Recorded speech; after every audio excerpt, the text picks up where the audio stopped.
원래 선관위가요 총선, 지선, 뭐 대선만 관리하는 게 아니고 심지어는 농협조합장 투표 같은 것도 관리해주거든요. 대학교 총학생회장도 관리해줘요. 원하면. 대행해주는 거죠. 근데 이번은 각 당의 경선 관리 못 해주겠답니다. 뭐야 왜?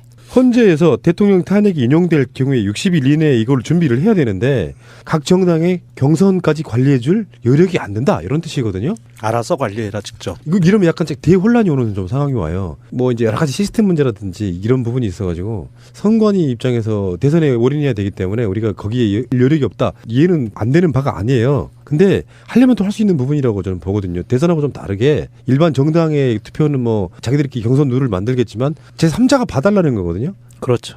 공정하게 그런 봐달라는 거죠. 그런 역할을 하라고 선관위가 지금 있는 부분인데 이게 아니 모든 실무를 다 하라는 이야기가 아니잖아. 관리라도 해달라는 거고. 근데 이건 굉장히 도발적이고 건방지고요. 황당하기까지 합니다.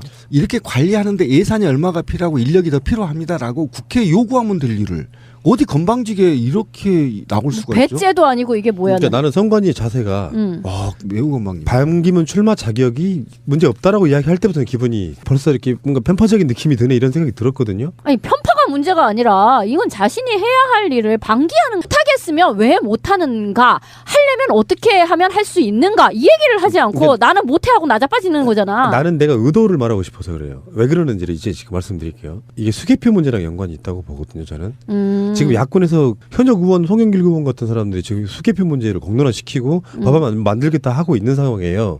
그러니까 경선 관리나 대선 관리를 하려면 그렇게 힘들다는 것을 엄살 억지를 부려줘야 되는 거예요. 근데 수개표를 하게 되면 자기들 주장대로만 하면 난 죽어 이런 식이야. 훨씬 더 많은 인력이 투입돼야 되는 부분에 있어서의 그 엄살에 대한 미리 방어 차원에서 이렇게 하고 있는 게 아닌가라는 저는 그런 느낌을 그것도 봐요. 동의해요. 예산 이제 따야 되니까 그런 것도 있는데 굉장히 아니 예산 따는 문제가 아니고 수개표를 안 받아들이려고 하는 그렇죠. 그런 경우도 보이고. 있고 예산 따낼 경우에도 있는데 지금 선관위는요 일반 법률 이하의 조직이 아니에요. 헌법기관입니다. 선관위는 헌법기관이에요. 굉장히 다릅니다. 일반 검사나 뭐 행정부하고 달라요. 굉장히 초법적인 헌법기관이기 때문에 굉장히 준엄해야 되는 거거든요.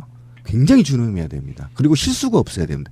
단 하나의 실수로 나라가 붕괴될 수 있기 때문에 선관위 굉장히 신중해야 되는데 만약에 지금 수개표 문제가 저희도 이제 시민의 눈도 지금 서명을 하고 있지만 이게 바로 예산을 반으로 줄일 수 있는 절호의 기회이고 부정선거를 완전히 부정선거를 한다는 게 아니라 부정선거 시비를 일소시킬 수 있는 좋은 방법입니다. 그리고 분명히 제가 공무원이라 말하는데요. 14,700곳 선관위 단 한 명도 나온 놈 없습니다. 다 지자체 공무원과 교사가 선거 종사 업무로 교육받고 투입되는 겁니다. 14,700곳을 다 선관위가 관리한다는 건 해방 이래 단 한 번도 없었어요. 어디 건방지게 그런 얘기를 합니까? 선관위들은 오히려 종사자들 교육시켜서 함으로 인해서 이게 이렇게 되면 인원이 얼마가 필요하고 예산이 얼마가 필요하고 이렇게 되면 어떤 부작이고 공개적으로 국민들한테 내놔야 할 아주 준엄한 기관이 건방지게 협박으로 자기들이 원하는 걸 획득하려고 하는 그 자체가 범죄다. 그리고 하나 더는 뭐냐면은 정권 교체가 유력시되는 야권 쪽에 데미지 줄 수도 있어요. 그럼요. 선거 관리가 공정하지 못했다라고 내부적으로 왜 예전에 통합진보당 그런 사태처럼 그렇게 될 가능성도 있기 때문에 선관위는 원래 하던 짓을 하라. 농협조합장 선거 대주면서 지금 공당에 이 사람들 5년 만에 한 번씩 하는 일정이 자기들이 역할이고 의무고 대목이에요. 그렇죠. 근데 지금 정당이 몇 개나 된다고 수십 개도 아니고 자기 존재를 증명해야 되는 판국에 같은 지금 거는. 이루고 있어? 간단하게 제가 그 선관위에 직접 근무하는 사람이 어떤 사람이 선관위에 공무원으로 채용이 되면 그 근무 환경이 어떠냐라고 질문한 거에 대해서 현직인 사람이 답변한 게 있어요. 간단하게 그거만 좀 언급해 드릴게요. 다른 부분은 다 빼고 선거철과 비선거철의 업무량에만 대해서 말씀을 드릴게요. 그 대통령 선거에 관계된 거는 광역시도 선관위가 굉장히 힘들다. 야근은 밥 먹듯 한다. 한 3개월에서 6개월 정도. 근데 이제 그거는 일반적인 대통령 선거고 지금과 같은 경우에는 한 2, 3개월이겠죠. 그리고 각종 수당 통장이 수시로 꽂힌다. 힘든 만큼 수당이 쏠쏠하게 들어온다. 이렇게 썼고요. 비선거철에는 한마디로 팔아다 있습니다. 그렇겠지. 하루 종일 전화 한 통 안 오고 문서 한 장 안 오고 민원 전화가 오면 직원들이 서로 돌려가면서 자기가 받겠다고 친절하게 응대해주고 할 일이 없어서 4월달 10월 정도에 보선이 있고 네. 큰 선거가 있는 해에는 보선이 또 없어요. 네. 등등의 그런 개념으로 굉장히 꼽아지기지 사실은. 예. 예, 그러니까 아니 현직에 있는 사람이 이런 답변을 할 정도니까 좀 정신 좀 차려주세요. 김은임 메일입니다. 제기동에서 새날방송 잘 듣고 있는 두 자로 줄여 기무라고 합니다. 최근 새누리당에 대권 후보가 없다고 해서 언론이 불임정당이라고 네이밍을 붙였죠. 심지어 진보 팟캐스트에서 나름 유명한 패널들조차도 불임정당이라는 말을 하는데요. 우리나라의 불임으로 고통받는 부부들이 얼마나 많은데 이런 말을 하는 것인가요? 가뜩이나 매일 죽고 싶고 목숨 걸고 임신하려고 시도하는 고통받는 부부들이 이런 말을 들으면 얼마나 가슴이 찢어지겠습니까? 혹시 새날에서도 불임정당이라는 말을 한 적이 있나요? 있다면 앞으로 다시는 이 말을 쓰면 안 될 것 같습니다. 장난스럽게 던진 돌에 개구리는 맞아서 죽는다는 것을 깨닫고 말 조심합시다. 제기동에서 두 자로 줄여 기무씀. 예.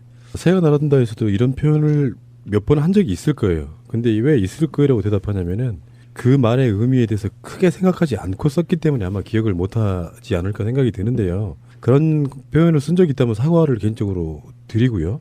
아무 문제의식 없이 쓰는 말 중에 이렇게 어떤 특정인 분들한테는 가슴 아픈 그런 경우가 꽤 있을 수 있어요. 네, 그럴 수 있습니다. 그래서 그 조심해야 될 것 같고요. 불임이라는 표현 아니라도 그냥 풀어서 쓸 수도 있잖아요. 대선 후보 없는 정당이라고 하면 되지. 제가 그 비슷한 이야기로 오늘 있었던 일인데 무슨 상품을 이야기하면서 살색 있어요 하더라고요.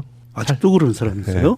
살색 있다고 어떤 가게를 갔는데 저는 옆에서 이제 완전히 다른 쪽 팀이었고 귀로만 들었는데 문제의식을 갖고 있는 사람이었기 때문에 살색이라는 표현을 지금도 쓰는구나. 뭐 살색의 기준은 우리나라 사람들의 색깔이구나. 그래서 그게 문제가 있다. 그래서 보통 살구색이나 다른 쪽으로 이렇게 용어를 대체하고 있잖아요. 그러니까 네.